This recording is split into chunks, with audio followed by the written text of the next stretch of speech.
தி Lord. ஆண்டவராக இயேசுவின் நாமத்திலே என் அன்பின் வாழ்த்துக்கள். இந்த நாளினுடைய கர்த்தருடைய வார்த்தையை நாம் கவனிக்க போகிறோம். சங்கீதம் 34வது சங்கீதம் 7வது வசனத்தில் சொல்லப்பட்டிருக்கிற ஒரு வார்த்தையை நாம் கவனிக்க போகிறோம். கர்த்தருடைய தூதன் அவருக்கு பயந்தவர்களை சூழ பாளையம் இறங்கி அவர்களை விடுவிக்கிறார் என்று ஆண்டவருடைய வசனம் சொல்லுகிறது.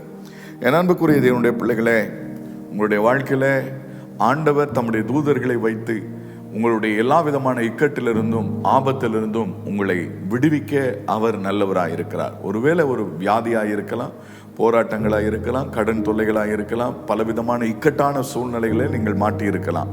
இதற்கு ஏன் இந்த சூழ்நிலைகள் வந்தது என்று சொல்லி நீங்கள் ஆராய்ந்து பார்க்கும் பொழுது, கர்த்தருக்கு பயப்படுகிற பயம் உங்களிடத்தில் உண்டாயிருக்குமே ஆனால் நிச்சயமாகவே ஆண்டவர் தம்முடைய தூதர்களை அனுப்பி உங்களை விடுவிப்பாராம். கர்த்தருக்கு பயப்படுகிற பயம் அப்படின்னா என்ன அப்படின்னு சொல்லி ஒருவேளை நீங்க யோசிப்பீர்களே ஆனால், தீமையை விட்டு விலகுவதே கர்த்தருக்கு பயப்படுகிற பயம். தீமை என்று, தவறு என்று உங்களுக்கு எந்த ஒரு காரியம் தெரிகிறதோ அதை விட்டு நீங்க விலகி விடுங்க. கர்த்தர் நிச்சயமாய் உங்களை விடுவிப்பதற்கு தம்முடைய தூதர்களை அனுப்புவார்.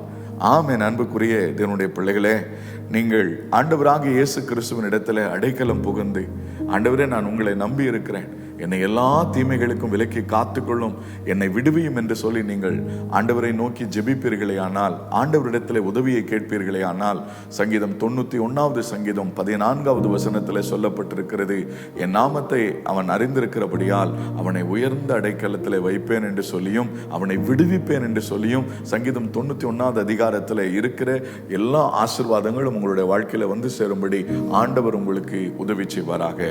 ஆமென். அன்புக்குரியவர்களே, உங்களுக்காக நான் ஜெபிக்கிறேன். கர்த்தருடைய தூதர்கள் ஆண்டவர் உங்களுக்கு உதவி செய்யும்படி வைத்திருக்கிறார். அவர்கள் வந்து உங்களுடைய எல்லா இடுக்கணிலிருந்தும் கஷ்டத்திலிருந்தும் உங்களை தப்புவிக்க தூதர்களை ஆண்டவர் அனுப்புவார். நல்ல பிதாவே, இயேசுவின் நாமத்தினாலே யார் யார் என்ன நெருக்கத்தில் என்ன போராட்டத்தில் இருந்தாலும் இயேசுவின் நாமத்தில் உடைய பிள்ளைகளுக்காக சொல்லுகிறேன். உண்மை நம்புகிற, உண்மை சார்ந்திருக்கிற, உம்மிடத்தில் அடைக்கலமாய் வந்திருக்கிற அவர்களை எல்லா விதமான இக்கட்டுகளுக்கும் வேதனைகளுக்கும் உபத்திரவங்களுக்கும் நீங்களாக்கி அவர்களை விடுவித்து காப்பாற்ற வேண்டும் என்று சொல்லி இயேசு கிறிஸ்துவின் நாமத்தில் ஜெபிக்கிற எங்கள் பரிசுத்தமுள்ள நல்ல பிதாவே. ஆமென், ஆமென். கர்த்தர் தாமே உங்கள் ஒவ்வொருவரையும் ஆசீர்வதிப்பாராக. ஆமென். God bless you.